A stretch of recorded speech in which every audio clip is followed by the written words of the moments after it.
मुझे पता है तेरी रिस्ट पतली है और तू शायद ये सोचता है कि चाहे कितनी भी ट्रेनिंग कर ले ये कभी मोटी नहीं होगी। हाँ, रिस्ट का साइज ज्यादा चेंज नहीं होता क्योंकि वहाँ बोन स्ट्रक्चर होता है, मसल नहीं। लेकिन यहीं पे गेम पलट जाता है।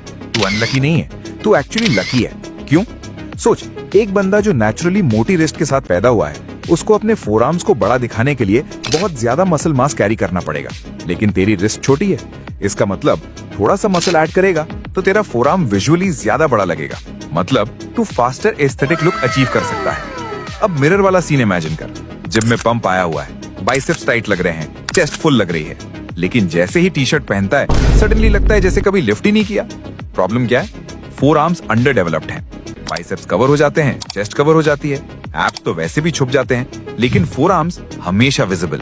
इसलिए फोरआर्म्स रियल चीट कोड है, बिल्कुल थिक नेक की तरह, इंस्टेंट स्ट्रेंथ सिग्नल।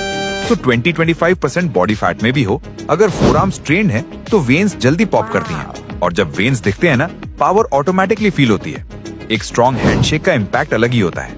अब सिर्फ एस्थेटिक्स की बात नहीं करते, परफॉर्मेंस की बात करते हैं। तू बैक डे पे है, पुलअप्स मार रहा है, रोज कर रहा है, फिर अचानक ग्रिप स्लिप होने लगती है, फोरआर्म्स जलने लगते हैं, बैक फेल होने से पहले सेट खत्म।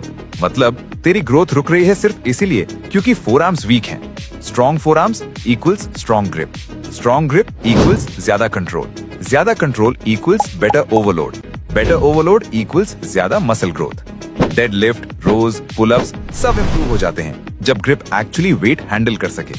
अब तीसरा इशू, एल्बो पिजन। कर्ल्स करते वक्त शार्प स्टिंग, बेंच प्रेस में एल्बो टाइटनेस। अक्सर रीजन होता है इम्बैलेंस, रिस्ट फ्लेक्सर्स वीक या रिस्ट एक्सटेंसर्स वीक। जब तू फोरआर्म्स प्रॉपर्ली ट्रेन करता है, धीरे धीरे ये इम्बैलेंस बैलेंस होता है, एल्बो स्टेबल होते हैं, पेन कम होता है। अब थोड़ा स्ट्रक्चर समझ ले। फोरआर्म एक सिंगल मसल नहीं है, ये मल्टीपल मसल्स का ग्रुप है। सबसे इंपॉर्टेंट एस्थेटिक मसल ब्रेकियोरेडियालिस, ये एल्बो के पास ऊपर वाली थिक मसल होती है। यही फोरआर्म को 3D डेंस लुक देती है। एस्थेटिक थिकनेस का मेजर हिस्सा ये हैंडल करती है। इसको टारगेट करने के लिए 2 ग्रिप्स याद रख, neutral grip hammer curls, pronated grip reverse curls.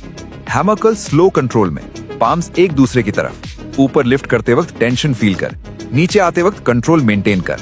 Reverse curl में डंबल या बार को उल्टा पकड़, ये ब्रेकियोरेडियालिस को हार्ड हिट करता है और रिस्ट एक्सटेंसर्स को भी स्ट्रेंथन करता है। ये एक्सरसाइज अंडररेटेड है, लेकिन एल्बो हेल्थ और थिकनेस दोनों के लिए पावरफुल है। अब सेकंड ग्रुप, रिस्ट फ्लेक्सर्स और एक्सटेंसर्स।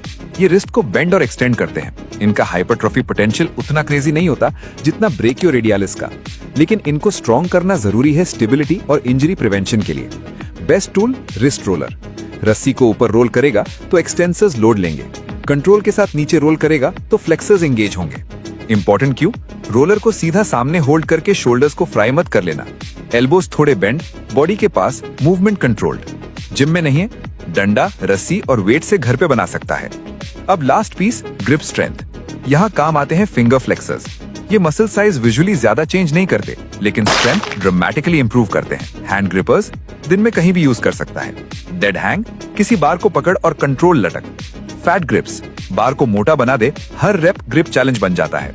राइस बकेट ट्रेनिंग, हाथ चावल में डाल के ट्विस्ट कर, स्क्वीज कर, open close movements. Simple but effective. अब सिंपल स्ट्रक्चर्ड स्प्लिट दे देता हूँ। Workout A, 4 sets hammer curls, 10 to 15 reps, 3 sets wrist roller up, 3 sets wrist roller down, 2-3 sets dead hang या gripper work। वर्कआउट बी में hammer curls की जगह reverse curls, बाकी structure same. Beginner हो तो week में 2 बार, रिकवरी स्ट्रॉन्ग हो जाए तो 3 से 4 बार। फोरआर्म्स फास्ट रिकवर करते हैं, लेकिन ओवरयूज मत कर, फॉर्म कॉम्प्रोमाइज मत कर। Full range of motion, control tempo, constant tension और सबसे important consistency. Genetics limit set करती है, लेकिन कंसिस्टेंसी डिसाइड करती है कि तू कितना क्लोज जाएगा। कुछ हफ्तों बाद जब तू स्लीव्स रोल करेगा, लोग सिर्फ बाइसेप्स नहीं देखेंगे, उनको फोरआर्म्स दिखेंगे, ग्रिप फील होगा, प्रेजेंस फील होगी, और तब तुझे समझ आएगा रियल स्ट्रेंथ सिर्फ दिखने में नहीं, कंट्रोल में होती है।